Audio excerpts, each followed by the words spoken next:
पाकिस्तान में बच्चों के साथ ज़्यादती और तशद्दुद के बढ़ते हुए वाक़यात के ख़िलाफ़ लाहौर प्रेस क्लब के सामने एहतजाजी मुज़ाहरे में साबिक़ MP उनेज़ा,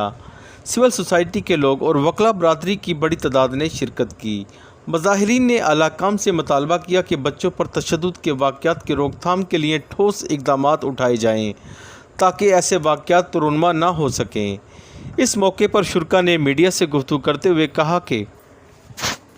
मैं एज़ एक शहरी पाकिस्तान के चीफ जस्टिस साहब से इल्तमास करता हूँ कि ये जो बच्चों को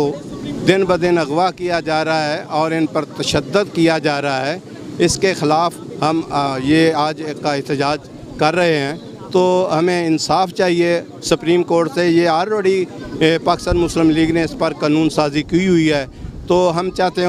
उस पर अमल दरामद किया जाए और बच्चों को, इन अगवाकारों को, बच्चों को जो अगवा करते हैं उनके ख़िलाफ़ कानूनी कार्रवाई करते हुए इनको कैफरे किरदार तक पहुँचाया जाए कि डोमेस्टिक वायलेंस की कोर्ट यहाँ पे बनाए। और जो हमारी जो शेड्यूल में लिखा हुआ है कि फैमिली जज एज ए मजिस्ट्रेट डील कर सकता है इस डोमेस्टिक वायलेंस को, चाहे वो ख़वातीन के साथ हो, चाहे वो बच्चों के साथ हो, चाहे वो बच्चियों के साथ हो, चाहे वो चाइल्ड के साथ हो, चूँकि चाइल्ड लेबर एक्ट वाले भी वो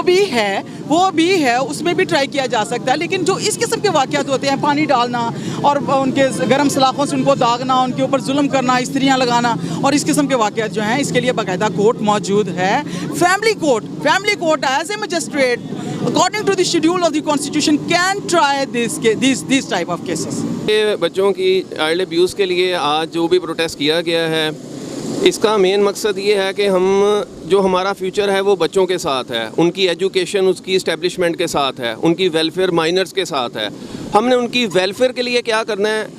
हमारे सारे इधर अदारों को, हमारी कम्युनिटी को, हमारी इस्टेब्लिशमेंट, हमारी गवर्नमेंट को ऐसी पॉलिसीज़ अडॉप्ट करनी चाहिए जिसके मुताबिक हम अपने बच्चों को बेटर फ्यूचर दे सकें। ये नहीं है कि हम उनको वो मुस्तकबिल दें जिसको दे के वो मायूस कुन हो, क्योंकि अगर वो मायूस होंगे तो हमारे मुल्क का फ्यूचर जो है वो इस्टेब्लिश नज़र नहीं आएगा। इसलिए मेरी तमाम अदारों, गवर्नमेंट से सबसे अपील ये है कि हम अपना एजुकेशन का सिस्टम बेहतर करें और अपने बच्चों के लिए ऐसी सोसाइटीज़, क्लब्स, ITs जिनसे आजकल के दौर में हम इस्टेब्लिश हो सकते हैं, उनको इस्टेब्लिश करने के लिए हम उनकी हमायत करें और ऑर्गेनाइजेशंस अरेंज करें और अवेयरनेस करें कि पेरेंट्स में अवेयरनेस आए, लोगों में अवेयरनेस आए और ये जो हम अपनी मुल्क की तरक्की के लिए करना चाहते हैं वो कर सकें। Thank you.